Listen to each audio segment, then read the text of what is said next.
A documentary about Father McGivney, Monday Musings. If you don't know, Father Michael McGivney is the founder of the Knights of Columbus, and he was actually beatified in October of 2020. And so I'm a little late to getting to this video. Now, the reason I'm making this video now is because I just came across these two documentaries on the life of Father Michael McGivney. I obviously have been aware of the Knights of Columbus, and I've had some involvement with them in the past. I can't say I have ever had too much understanding of who Father Michael McGivney was.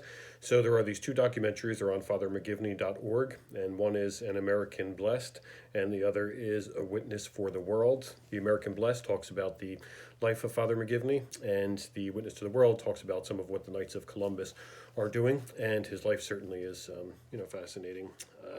So, so I'll just speak a little bit about these documentaries. This video is probably for those who like documentaries, or maybe you like history, or maybe you're a member of the Knights, or you just like what the Knights do.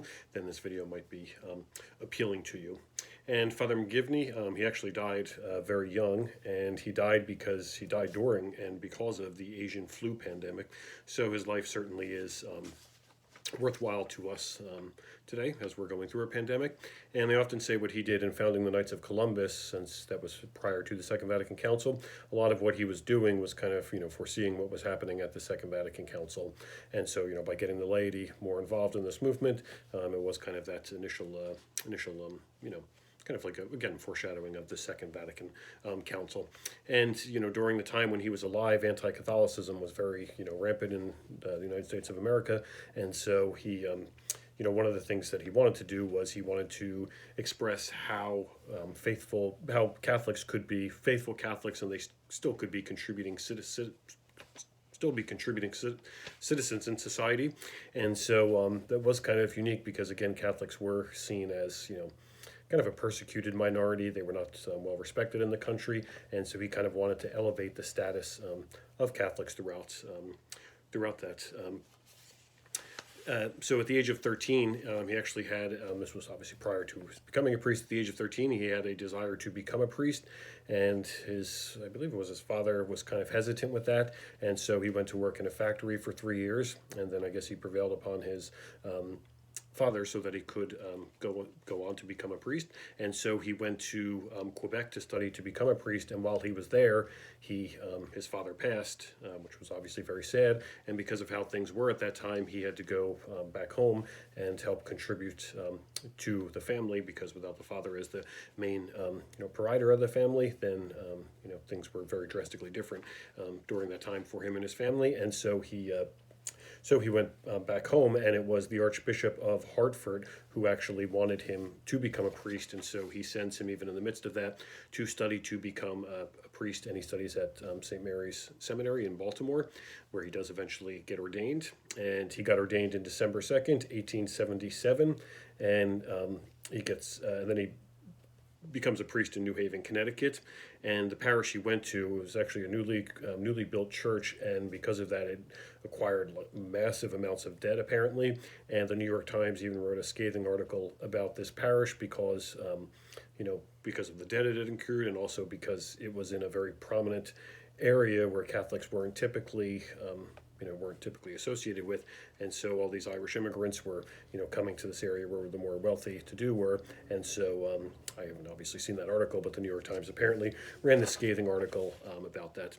And so what he decides to do is he sees a need in his parish. He wants to make the parish the spiritual center for the Catholic families in the area, and he also wants to make it a social center.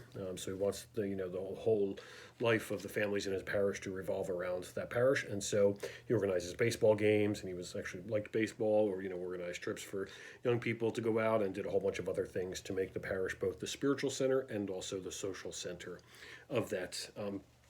And he even goes on, when at that time in particular, if a husband would pass and leave a widow, and they were very, even if they had money, once they, primary breadwinner at that time, the father was no longer there, the family would almost be, destined for poverty. And if that happened and it was seen that the mother couldn't take care of the children financially, then, because there were no social safety nets, then the state would actually come in and have to take the child and put them with other families who had more established means.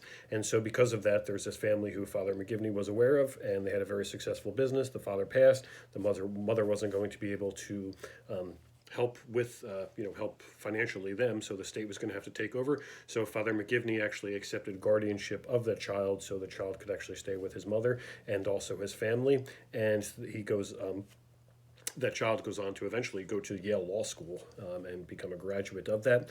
And a lot of what Father McGivney did through the Knights of Columbus was to care for widows again, because those social safety nets weren't there at that time.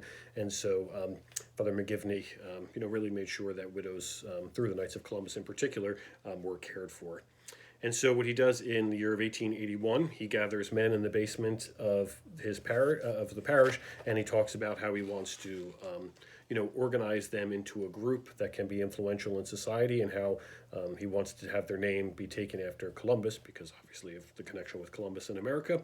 And so his primary target is so that they can, so they can both be Catholics and they can be faithful citizens of the world. And because there were so many anti-Catholic groups that were established, that had these social bents, he wants to do the same thing, except in a Catholic dimension.